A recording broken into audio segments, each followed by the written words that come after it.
Hello दोस्तों, नमस्कार। मेरा नाम है डॉक्टर तरुण और आप सबका बहुत बहुत स्वागत है आज की इस वीडियो में। आज का वीडियो काफ़ी इंटरेस्टिंग है। इसमें मैं आपको बताऊंगा कि क्या कॉजेज़ होते हैं रेक्टल ब्लीडिंग के। मीन्स कि अगर आपको पोटी में ब्लड आ रहा है तो कौन कौन से कारण होते हैं। मोस्टली देखते हैं कि पेशेंट को बस एक ही बीमारी पता है कि हमें कहीं पाइल्स ना हो गए हों, हमें हेमराइड्स ना हो गए हों, ठीक है। तो उनको केवल यही बीमारी पता है कि अगर ब्लड आया है तो हमें ये बीमारी हो गई है। तो आज मैं आपको केवल यहाँ पे कारण बताऊंगा और कारण के अकॉर्डिंगली वहाँ पे ट्रीटमेंट होता है। तो सिंपली आज की वीडियो में आपको कारण मिलेंगे कि कौन कौन से डिफरेंट कारण होते हैं। तो सबसे पहले हम कॉमन कारण ढूंढते हैं। तो कॉमनली देखते हैं कि पेशेंट को पाइल्स हो चुके हैं, मीन्स कि उसको बवासीर हो गई है और पेशेंट को आसानी से वो पता लग जाती है। स्टूल के बाद उसको काफ़ी पेन रहेगा, उसको बाहर की तरफ लंप मिल सकते हैं, गुच्छे मिल सकते हैं। इंटरनली उसको फील होता है कि हाँ अंदर भी कोई गांठ बनी हुई है जिसमें से ब्लीडिंग हो रही है, ठीक है। तो पाइल्स का इजीली पेशेंट खुद बता देते हैं कि हमें पाइल्स हो रही है। सेकंड आती है कंडीशन इसमें कि पेशेंट को हार्ड स्टूल जब भी होती है तभी जाके उसको ब्लड आना शुरू हो जाता है। हार्ड स्टूल मीन्स कि उसको पोटी काफ़ी ज़्यादा टाइट आती है, काफ़ी ज़्यादा जोर लगाना पड़ता है तो ही इसको ब्लीडिंग हो रही है।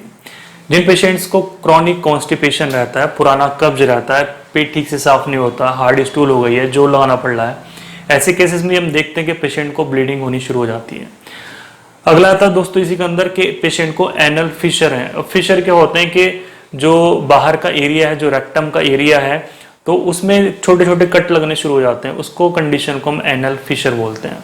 तो ये थी दोस्तों चार पांच चीजें मैंने आपको इसमें बताई हैं। कॉमनेस्ट कॉजेज होते हैं रेक्टल ब्लीडिंग के। अब जो लेस कॉमन कॉजेज हैं उसके बारे में आप थोड़ा ध्यान से सुनिए, जो कि हमारे पेट से संबंधित है, हमारी आंतों से संबंधित है। पहला हो सकता है दोस्तों इसके अंदर कैंसर वाली कंडीशन। कैंसर अब कहाँ कहाँ का हो सकता है। पेशेंट को कैंसर हो सकता है, उसको एनल कैंसर हो सकता है, उसको कॉलन कैंसर हो सकता है, उसको रेक्टल कैंसर हो सकता है।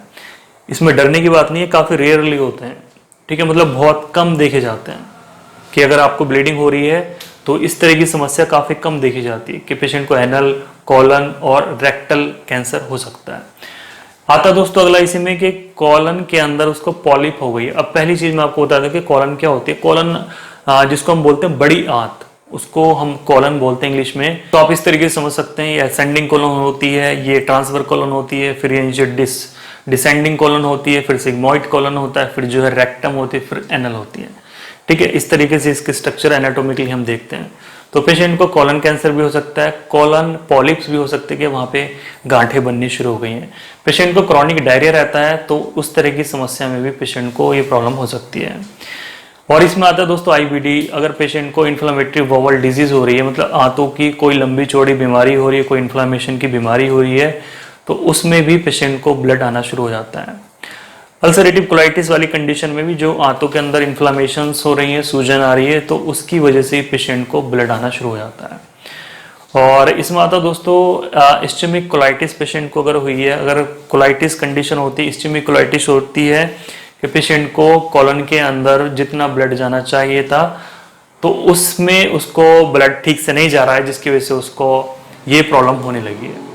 तो हम देखते हैं तो मोस्ट कॉमन कॉजेज हैं 3-4, बाकी जो अदर्स ही मैंने आपको बताई है रेयरली पेशेंट्स के अंदर मिलते हैं और ये इजीली डायग्नोसिस हो जाते हैं। तो आपको इसमें डरने की बात नहीं है। तो हर ब्लीडिंग का मतलब पाइल्स नहीं होता है। तो आज के वीडियो में दोस्तों इतने। वीडियो अच्छा लगे तो वीडियो को लाइक कर दीजिए, चैनल पर नए चैनल को सब्सक्राइब कर लीजिए। Thank you so much.